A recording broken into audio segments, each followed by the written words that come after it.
This podcast is for entertainment purposes only and does not constitute professional advice. The views, thoughts, and opinions expressed are the speaker's own and do not represent the views, thoughts, and opinions of their affiliated organizations. Welcome back, everybody, to Ready to Connect. I am Lisa. I'm Heather. And I'm Ryan. And today we have a really special guest joining us, Mr. John Moore, who's going to tell us all about what he does. We met him at the Astrological Society's New Age Fair. But before we get to talking to John and bring him in, would love to know what you guys have been up to. And just so happy to say we're back in the recording studio. How wonderful is this? Oh, that's exciting. It's very exciting. We get to watch Chris do his magic behind his screen there. Exactly. Yeah. He's like the wizard behind the curtain. That's right. So, still not going to say a word, though. Yep. Anyway, so Ryan, what you been up to? Haven't been up to much other than I could share something slightly humorous. So, the dog that lives with me, Watson, he has been so intrigued by the ice cream truck that keeps driving through our apartment complex, and he's just been... Before you go any further, can I just say I'm jealous that you have an ice cream truck that comes by because we don't have that. Does the ice cream truck carry puppy paw, like ice cream treats, treats? That's a good question. Because I know the one that comes through my neighborhood brings Frosty Paws, which is dog ice cream that you can for the dogs. Because we had like an influx for a little bit in the neighborhood where everybody had a dog. Yeah. So he would purposely buy Frosty Paws from the grocery store. So you should check because he might have something for him. I should look into that. Yeah, that's a great idea. Yeah, I don't know, because I just saw the ice cream truck for the first time today, but we just hear it in the distance usually. Okay. And at first he's just wondering, what's going on, what is this? Because he doesn't know. It's just random loud music playing outside. Over and over and over. So then today, as I was leaving to come to the studio, I heard the ice cream truck, and I'm like, wait a minute, it sounds like it's pretty close by. And Watson likes to sit on top of the stairs that are at the end of our hallway, and he can see out the front door if we open up the door. So I was like, you know what, bud? I think it might be outside. So I opened up the door. All of a sudden, the truck was right there playing the loud music, and Watson was sitting there just tilting his head back and forth like, what is this? And so then the neighbors probably heard me saying, I'm like, yeah, buddy, this is the ice cream truck. It's a car playing loud music. And it's playing Christmas music. And I'm like, okay. Oh, wow. Yeah, I was like, there you go. Oh. So it was interesting. Okay. Yeah. Christmas music. Playing Rudolph. It's not July yet. Can't Not say even Christmas July. It's July. not even Christmas yet. in July. I know. Oh Yeah. my gosh, that's hysterical. But Yeah. I would check because some trucks might have or bones or something for him to have. Oh, that's a good idea. So and it's a good way to socialize him. True. So I guess the ice cream. that means I have to get ice cream too. Oh darn. Oh darn. But how about both of you? Anything Yeah, what have you been interesting up to, happening? Oh well, we went up to Newport for the weekend, and the Oh, kites wow. were all out, and it was absolutely incredible. I love watching the kites. I don't Yeah. know, something about the inner child that comes out in you, Did right? you ever fly a kite when you were young? Of course, Yeah. of course. I but did these too. are It was hard to get them up there. these are kites. These like, are huge, huh? Two-handed kites. Wow. And like I've never done one of those. one That's was like impressive. a hammerhead shark, and one looked like Oh, wow. a blowfish, and just really Kit Kites. I think you can tag them like online at Kit Kites, and they're always there on Ocean Drive, so you can buy kites or you can just go check it out. There's one guy that had a parachute, and he was holding on with two hands, and he was on like a scooter, and it was racing them all around the park and Oh, stuff. Wow. It's a lot of fun to watch. I don't know, it just makes you smile, right? Like with the weather just being so warm and beautiful, it's hard not to want to be by the water. But with this warm weather, my garden is looking fabulous. I'm so excited. I know every That's time awesome. I talk to you, I'm like, oh, I'm so hurt. I'm making because I've been out all day in the garden. I said, pace yourself, honey, pace. Well, my neighbor Lisa and I decided we were going to expand a garden, and I was thinking we were going to do this on a cool day. Yeah. But nope, she knocked on the door, and it was 93 degrees out. And Oh, she's like, wow. come on, let's go make that garden. And I was like, oh, okay. Can't wait. So, yeah, but the garden looks nice. It's no longer just a little patch. It's now an actual oval, which looks much better. Oh, good. So, yeah, hopefully the roses stick and the deer don't eat all the roses before I get to actually see a flower. Yeah. That's a problem in Coventry, Connecticut. The deer really like roses, and I don't usually get to see the flowers because they Oh. bite them right off before. Oh, that's too bad. Yeah, but other than that, it's been just doing our thing, right? Yeah, yeah, Doing my thing. yeah. Can't wait to get out on the kayaks. Right, right. Trying to enjoy the weather. We haven't opened our pool yet. It's set to be opened at the beginning of June.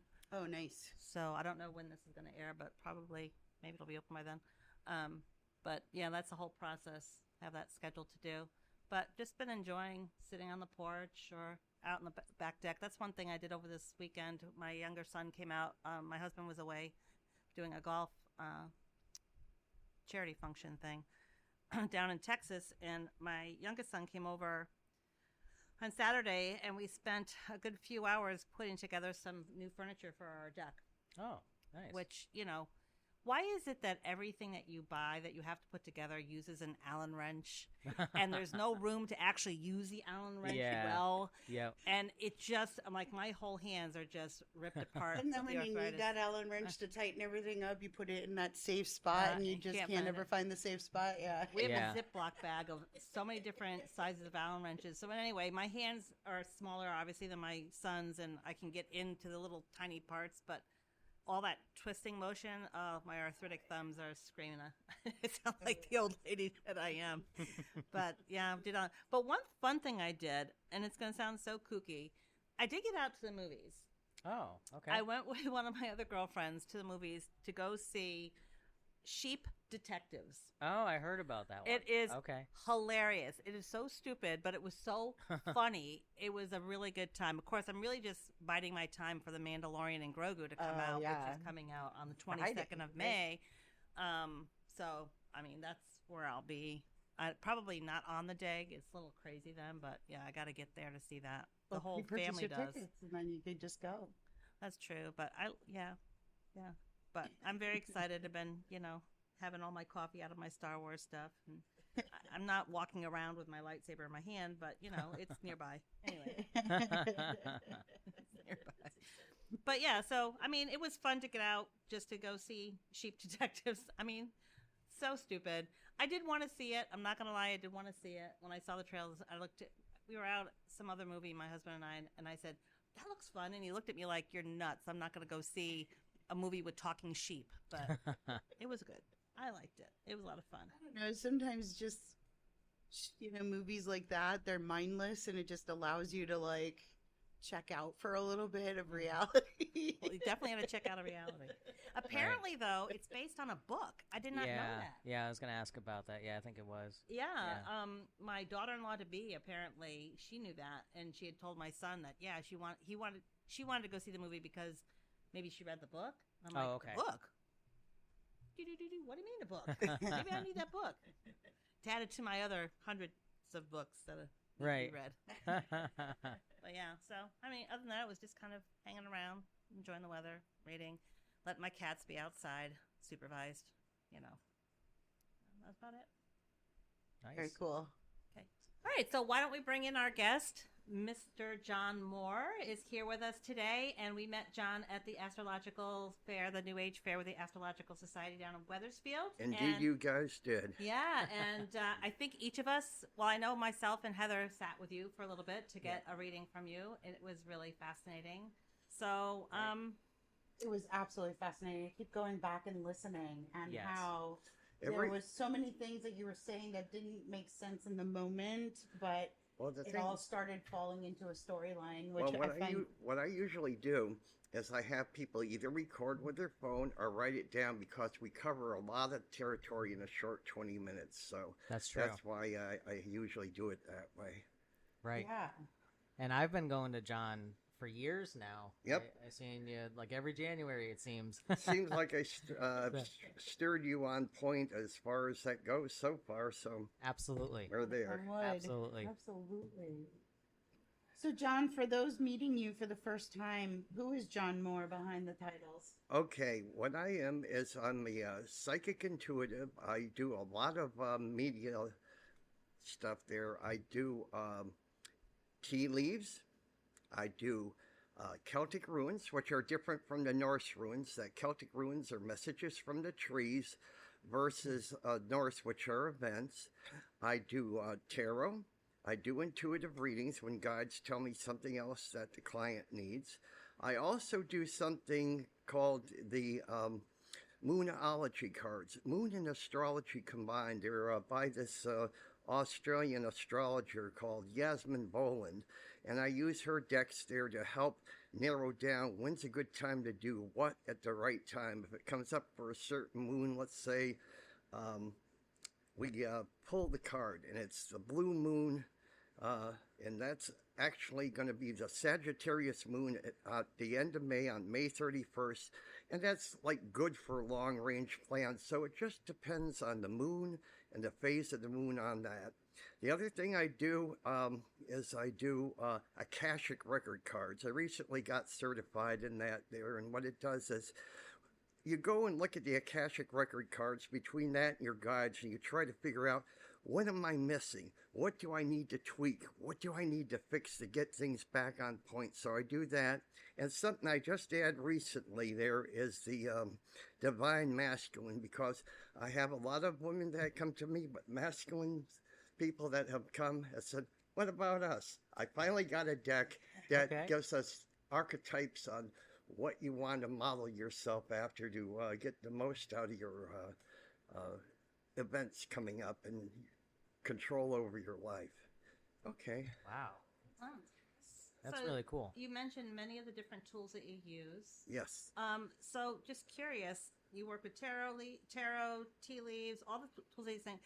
What drew you to working with so many different types of tools? Like, is there one thing in particular Well, that you I like more than the other to use? I like to use a combination, because what I feel is by using the astrology, the tea leaves, and the runes especially, it cross-checks everything else. If it comes up the same thing on the runes for the time frame, if it comes up the same thing with the astrology cards, it's the same thing. And if the tea leaves are saying around the same month, then we know we've got things nailed down because they're cross-checked.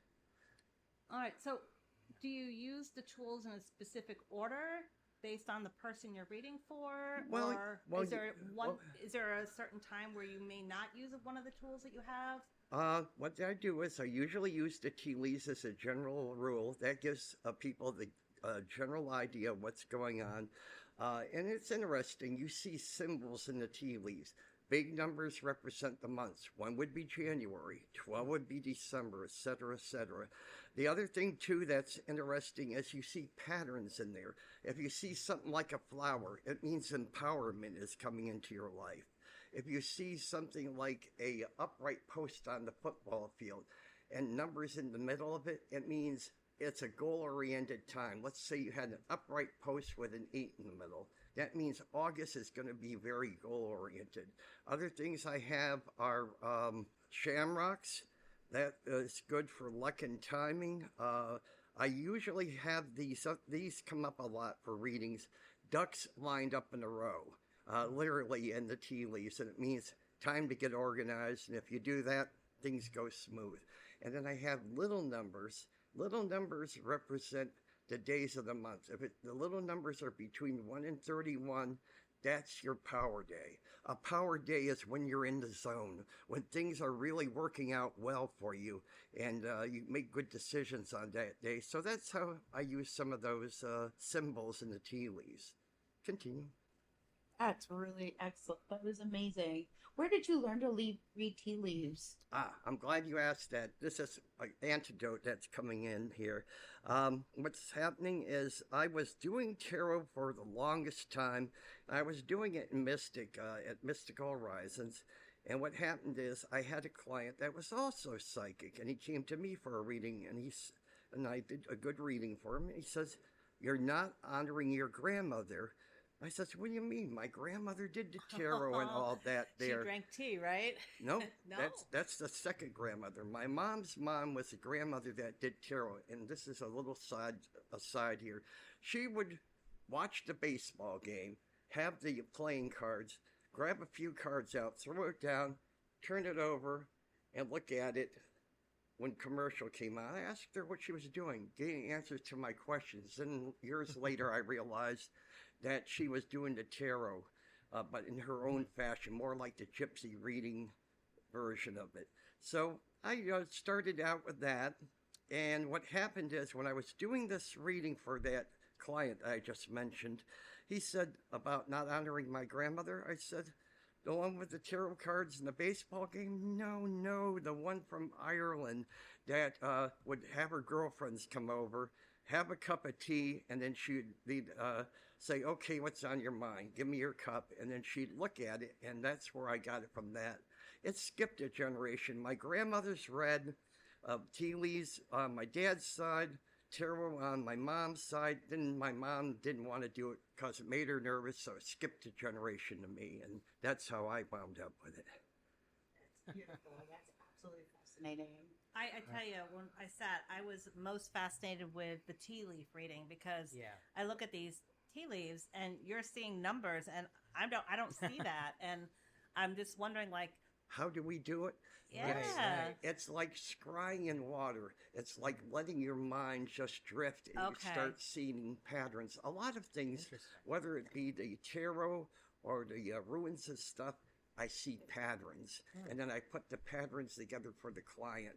And then I give them the guidance and then let them run with the ball afterwards on making their decisions. I give them the tools to make things better. So the symbols that you see in a tea leaf sometimes are shown in your mind's eye more than in the actual tea leaf itself? It depends. Sometimes it'll be very obvious. Sometimes it'll be in your mind's eye. Okay. So leaning on the synesthesia kind of part of the psychic intuitive that you are, where you can see the imagery and get all its messages from it. Yes. I find it fascinating because when I found out you were going to be at the fair, Ryan really heavily promoted you. And hey everybody, love Ready to Connect? Become a Patreon supporter for $1 a month, and that'll earn you a shout out or a credit roll. Love Ready to Connect? Why not support us with the Ready to Connect Enthusiast tier? For $5 a month, you get exclusive content as well as power voting on our next topics, in addition to everything you get as a Ready to Connect supporter. If you love Ready to Connect and you want to become a Ready to Connect insider for $10 a month, in addition to everything that you'll get in the other two tiers, you will also get a chance to be a guest on our podcast. All tiers, no matter how you choose to support Ready to Connect, you will be getting the podcast episodes a day early. Thanks for supporting us. Thank I'm you. I tell thinking, everyone who will listen. am I actually going to get to sit and have a spot of tea with you, or how is this going to work? And watching your process was so... The reason why I do a 4-step one is because of my grandmother. That's how she did it, and that's what she told me to do guide-wise. Plus, the reason why we stopped drinking it was because of COVID, and people never really got back into it. And it made much more sense that it was more sanitary. Yeah. But as long as the person was putting their tea leaves into the cup with their fingers and putting their energy in, that's the main important thing. Oh, I just found it so fascinating how you did a dry leaf reading, and then once you put the spot of water in there, and then so when you swish it, are you honoring like the directions, or are you creating a spiral? What's happening is it's taking a mind of its own when I add the water, and basically I'm just following the instructions that my grandma gave me from the other side, which is let it land where it is. When it stops moving, read them, and then dump it and see what's left over, just like you would with a cup of tea there. Read those. And then finally what I did is I take the last one here, which is the saucer, and tip it on there. And that way, by doing the 4-step method, we wind up getting a lot of info. Wow. Incredible. Yeah, it's definitely well-rounded. Yes. Yeah. I have to say, when I sat with you at that New Age fair, and they give you, was it 15 minutes? Do we get 15 minutes? Or 20 minutes? Maybe 20 minutes. It seemed too short a time. Oh, yeah. And I was curious because you had so many of your tools out in front of you, and I'm like, how is he going to get through? And you were just like a locomotive train going through it. And I'm curious to know, this was at a fair. Yes. So do you see people privately not at fairs? Yes. And do you keep the readings to 20 minutes? Are they do they look the same or do they look different? Sometimes I vary them. A lot of times when they're doing privately, they want a half an hour. So I can take it a little easier, get a little bit more detailed. It's not like I'm having to go a mile a minute like I'm trying to do a fast commercial advertising and trying to jam it all into 20 minutes. But that's why I speak so fast. It's just to get everything in so nothing's missing. And that's why I always leave a minute or two at the end. Is you're always going to say, I thought of another question. That's why I leave the minute. And then we can concentrate on that. That way the client goes away happy. He's got a general reading and he got his answer to his question that was his burning question. That's a good point. I know when I sat with you for the first time, it was an amazing experience for me, something I have not experienced the same way that you do. But when you see someone new sit down with you, what do you want them to experience? What are you looking for them as a first time experience to show them your amazing gift? What I want to do when they sit down is I want to be able to give them the tools that when they leave the reading, they're empowered. They're able to take the facts. They're able to run with the ball. They're able to take control back of their life in a positive manner. Sometimes they come and they're having some control issues where they're trying to get a handle on things in their life. And I can tell them the timing. This is when it's going to be good to make this move or that move. And uncannily, it seems to work out astrologically that when they make those moves at that time, it seems to put them in the right place at the right time. And that's basically a lot of what I'm doing, putting the client in the right place at the right time to take the power back. Yes. Yeah, And you did absolutely. that. Absolutely Yeah. achieved that. Yeah, I know. I felt that like the first time I had a reading with you, and even the second time, like I just felt it. Where first I listened back to it afterwards, wrote down all the significant dates and what to look out for, and it happened. Yep. And yeah, I felt empowered after hearing the messages from you. The other thing I tell clients too, when they get the info there and it's like a new change that's positive, I have them do what they call mirror talk. Oh, Because okay. you trust yourself the most. When you look at yourself in the mirror, that's somebody you trust. That's so true. when you're saying these positive affirmations on this new information you have, what's happening at that point is like a habit that becomes ingrained after 21 days. You do this enough. You now shifted your mind frame into a positive area and you're able to take advantage of all the benefits coming your way. That's such a great idea. I feel like I need to talk into a mirror more often. Absolutely. Absolutely. Well, and the mirror has multiple dimensions, right? So you Right. can speak to yourself in different layers of yourself. That's Plus, a good the point. eye- Yeah. Plus, like the eyes being the windows to the soul, you're looking into your own eyes. Absolutely. Regarding giving messages to clients, have you ever delivered a message that even surprised you? If you can talk about it. Yeah, I did have one that I did try to tell them they needed to get into a women's shelter because I really felt danger for them and all that. Oh wow. And the one that came in afterwards, the husband that was very arrogant and egotistical, I saw his empire crumbling, his real estate empire crumbling. And the reason why she was nervous about that is he had threatened to take the kids and speared them off to relatives in France. Now here's Wow. the kicker. These people were just on their way through from Fairfield County all the way up to Providence, and you'll never guess who they were. Jennifer and Photo Stewless. I told her she needed to get away Oh. from him in 2014, and she didn't. Wow. That's one of the more interesting ones. Wow. And that's the only thing that wasn't in the trial and anything about him taking the kids away and trying to put them with relatives in France. That never came out. Wow. The other one I did that was an interesting case is I had a former police officer and they were wondering about a missing person. And I was reading for them. I says, "What's wrong? What's wrong? Something's wrong here," and all that. Yeah. And then I found out afterwards. I says, "They're still not found.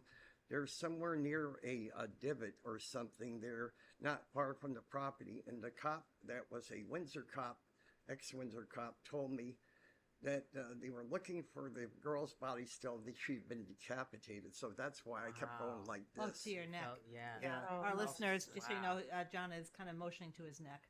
Yeah. Yeah. Wow. So that was one of the more interesting cases. So you've worked with Yeah. police before. Yep, Yeah. she was an Okay. ex-cop. She's still hoping that one of these days, I still feel it's somewhere either underneath the sidewalk near the house.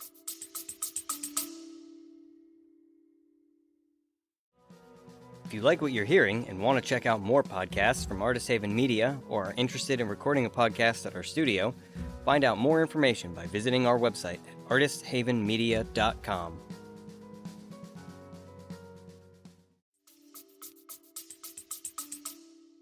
Or it's one of those cases where somebody's buried things in the basement and put cement over it. Oh, jeez. Sad. Wow. John, when did you first realize that you had this gift? When did you realize that you knew you had something and perceived the world in a different view? Got it for you. Around 1990, what happened is I was doing the tarot for myself, and it seemed to work out well. So what happened, how I got into it professionally is my first wife's friends used to always have 1980s themes parties. So they had me bring the tarot deck, and I'd read for them there.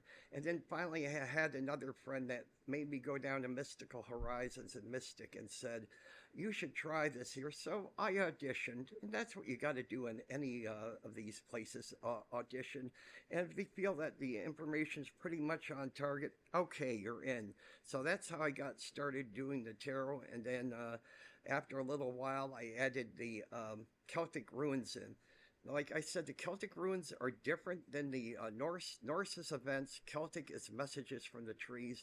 And I got a couple of projects on the back burner that I got to get unlazy and work on, like making an American version of the Celtic rune readings, and work on a book on that, and maybe do a book for the tea leaves to kind of give the most basic symbols if you're trying to get into an introductory thing. I already even got a name for the book picked out. Nice. Tea for two Oh, there you go. Nice. and Well, you'll tea have for to- you. Oh, I I love love it. that. You're going to have to let us know when you Yeah. launch that. Yeah. So Mystical Horizons is no longer in Mystic anymore, correct? No, nope. What They're happened? now in East Lyme. East Lyme. Yep. Okay, for anybody listening, in case you go down to Mystic looking for Mystical Horizons, it's not in Mystic anymore. It's now in East Lyme, And Connecticut. now I kind of do a circuit. I found that just staying at one place wasn't enough, so I haven't done that in a while because I found other places that were hiring me more regularly. I go to Mondasi's in East Windsor. Oh, nice. I go to the Red Barn in Durham. Mm-hmm. Every once in a while, Willowbrook Health Center has a one in Cromwell. And I'm going to be doing one at the end of June in Southington. And then I'm going to be doing, I don't know if you ever heard of Charles Rosenet and Paracon. No. Oh, it's a paranormal convention, and they're doing this in Bristol. So I'm going to be at Paracon 5 Oh, cool. for a paranormal convention When's there. that? That's going to be, I'd have to get my phone out and get you a date on that. Let me just, you ask another question while I'm pulling that up for you. Okay, while you're pulling up, well, you're kind of answering some of the questions I had about what's next for you, John. Okay, And things, actually, but it sounds like a book. But I do have a question, and this is just more specifically of my own interest when we Yes. talk about the runes. So I'm very drawn to runes, being I have a German background, and so they speak to me, the Germanic runes, the ones that they're not Celtic per se. So when you were throwing the Celtic runes, it felt really like coming home because I do identify with a lot of Celtic things. And is the Celtic rune something you came across or something you developed? Nope, actually, it was already developed. I just added my own spin on it. It was done by a author called Richard Webster, Ogahams, Oghams, Omens, and Ruins, and he has the whole book on it. It's fairly beginner to medium there, and I just added the seasonal ones, like boring from the tarot, like spring, fall, winter, and stuff, Okay. and I just am making it my own, and I'm going to Americanize it and use American trees versus the European trees when I come out with the book ideas. So when you say you're going to do an American rune set Yep. from the American trees, are you channeling a message that goes with that rune, or are you just finding American partner to the Celtic tree part? Both, actually, both. I'm going to use some of their standard things plus whatever I'm picking up. Like, for example, they use the Quaking Aspen, which is like the tower card in the tarot deck. So when you get that, it means there's big changes on the horizon. But back east here, the tree that we use is the poplar. So they're straight up and down, and if you get a nasty storm, boom, crash, and they're over there. okay. Oh, That's I why- see. So you look for the similarities, and then that's how you kind of say that message would go with this particular tree. Yep. I love that you refine the ability that you have to do this and put it towards what's going to fit where you live. Well, it's just like when I'm reading for clients. Let's say they got an idea, business idea, but they don't know how to get into it. I find out what's your other strength you have, and I make it so you have a niche thing. You might have somebody doing the same thing with ruins, but they will be doing ones that will be for health versus doing it in general. So I try to do a niche thing for people, help them to carve out their own thing.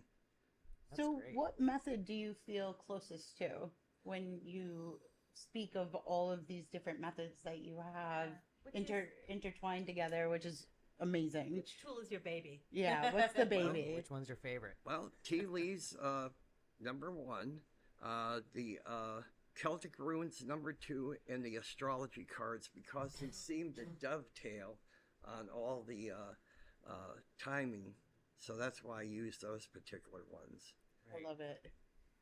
And what keeps you passionate about this path after all this time?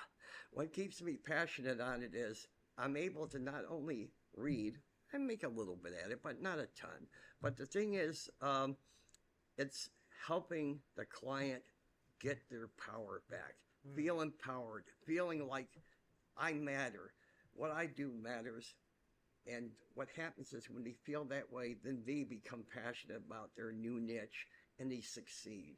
And a good that's point. half the reward there. That's true.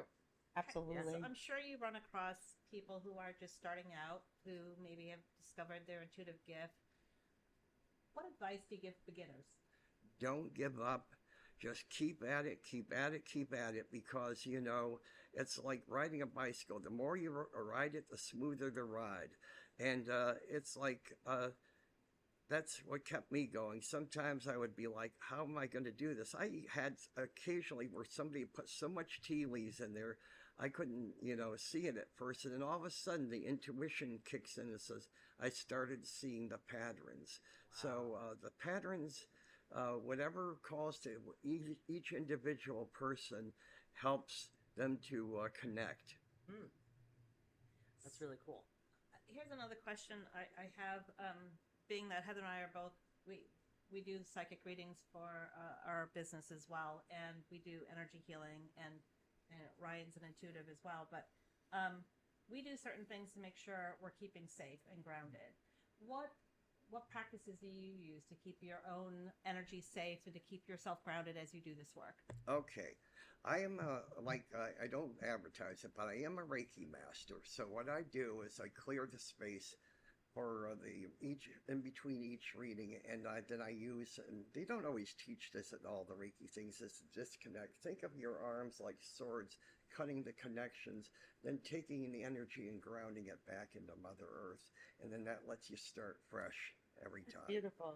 It's a little bit of like what I was taught in shamanism, where you envision the mighty oak, and from their feet, you bring their roots from their feet to the ground, and their trunk becomes stable, and then their tree can blow in the breeze. I love the way you described the grounding. Exactly. You're on point with your point as well. Yeah. I think we all have our own visualizations or techniques that we use. But here's the thing, there is no right or wrong way. No. Even when people Right. are Right. grabbing the ruins, they say, oh, I dropped it, or I picked out 3 cards instead of 2. I tell them it happens for a reason. There is Absolutely. no wrong. It's synchronicity. It's being able to say, okay, we needed this extra card or this extra ruin to give us clarification. Absolutely. I like to say, I mean, we get the messages that we need to hear. Yes. So if, as you said, if it's an extra card or something else getting pulled out or not, then that's just what you need to hear. Yes. We tell our students all the time to just keep practice.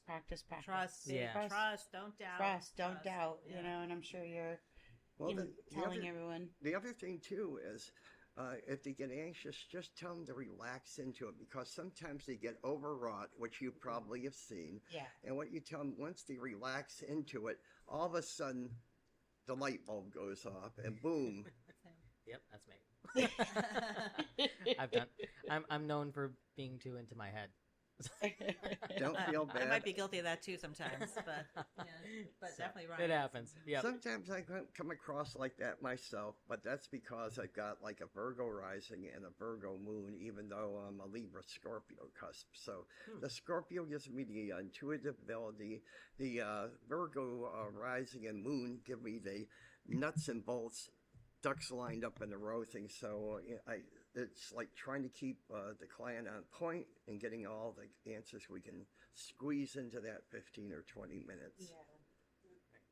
And do you find, like Lisa and I find that when we run psychic circle or when we're teaching psychic class, we stay quiet, because sometimes what happens is if we say something, everybody else thinks they're wrong.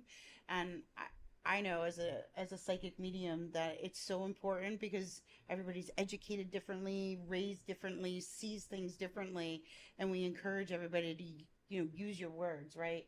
And you must do this with your work, like you're reading off their energy, right? And encouraging them to really put it into perspective, not just what you're saying, right? It's, in other words, it's like meeting them at their own level Yeah. and letting them Yeah. grasp it and own it. Right. Because there's no wrong way. No. We always say guidebook, not rule book. Yeah. When we teach people. And there's so many Yeah. people out there that hold these books and they're like, it's the rule book. And we're like, no. It's a guide. You may start out with that, but I called the books the training wheels. That's right. Oh, there you That's go. right. Once you've done, you feel comfortable, throw the book away, go with your feelings. That's Because right. you're going to be more on target than just the standard classic reading. Yeah. I'm curious. This is off the question list here, but I'm just curious because you talk about writing the books and developing a rune set. Do you actually take on students and teach them how to read tea leaves? Yes, I do. I haven't done it in about a year, but I did Okay. for a while at the Red Barn.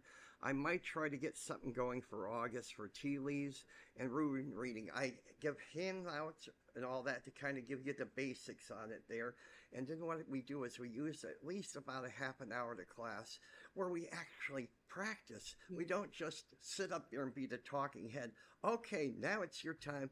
What do you see in the leaves? You see this and this? Do you see anything else? And then they start seeing things. And then it's like, see, it's not as hard as you thought it was. You're making it more difficult than you have to.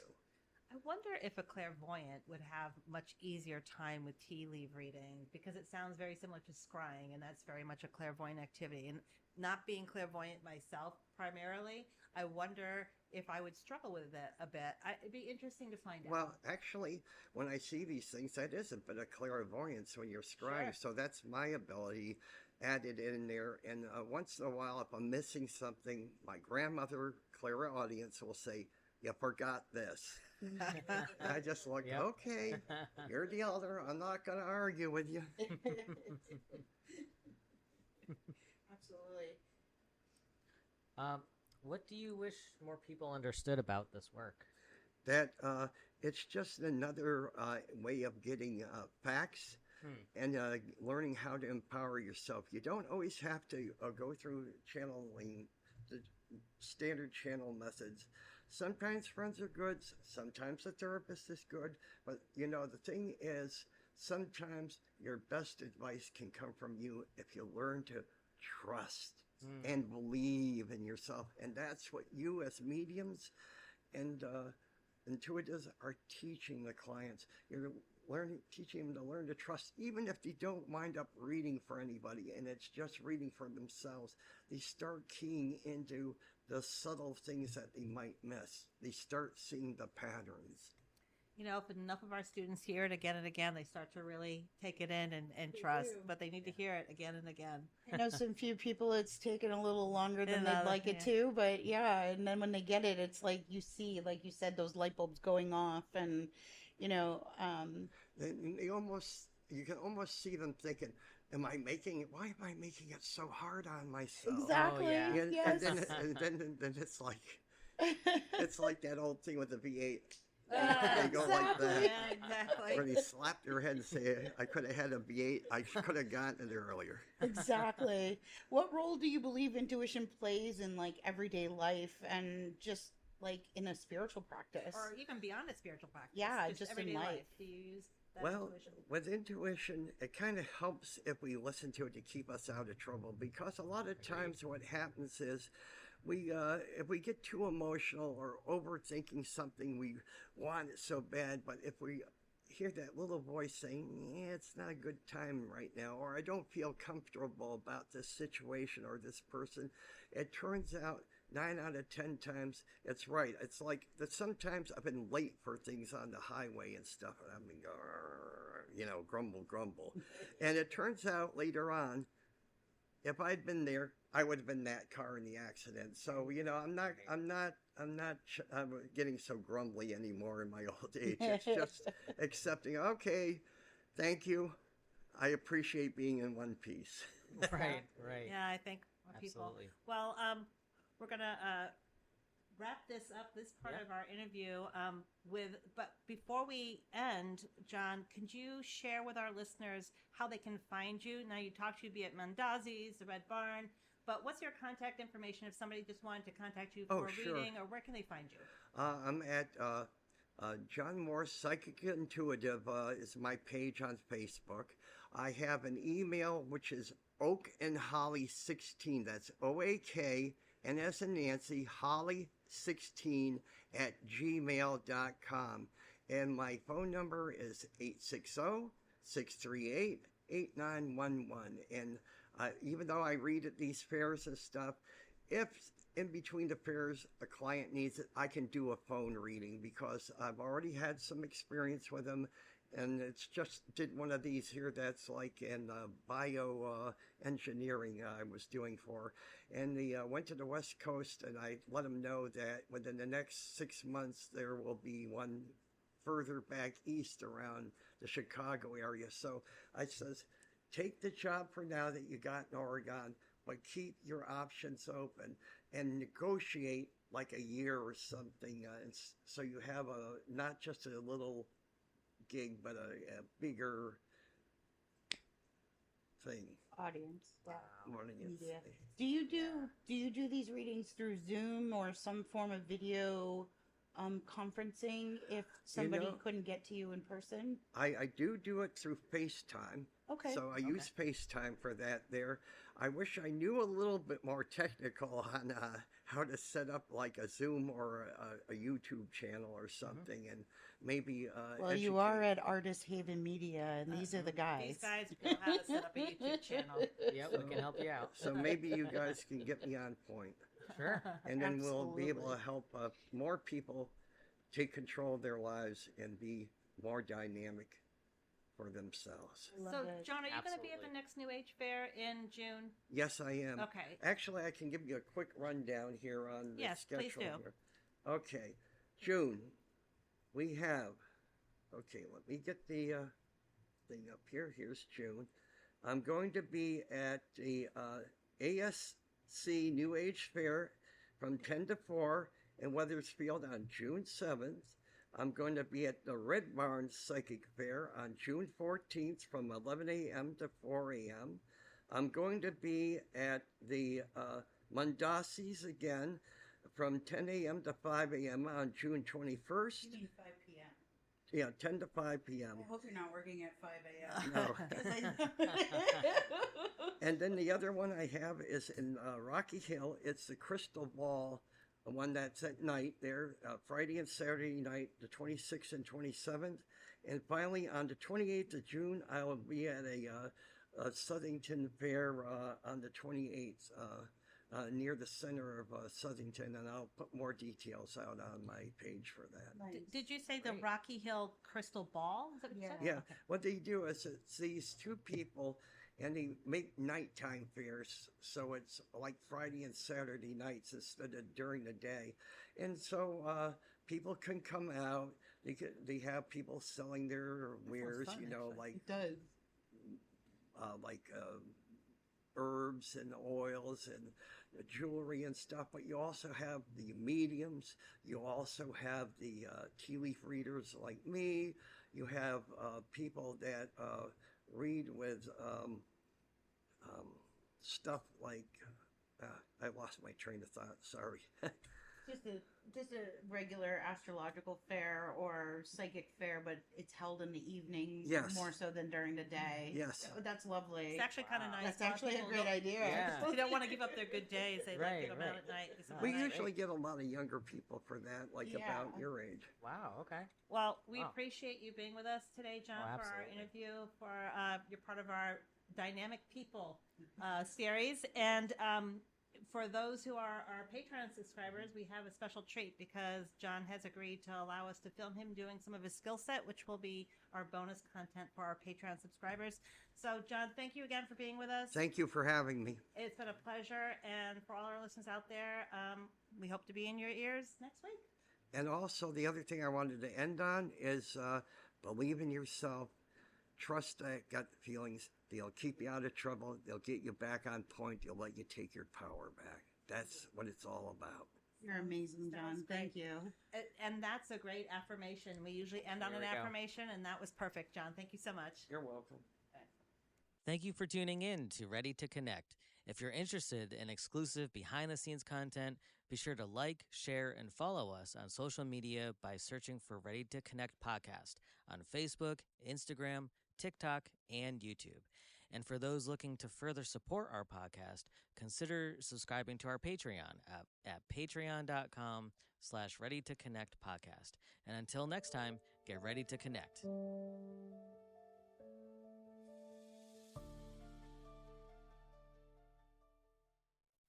This has been a production of Artist Haven Media.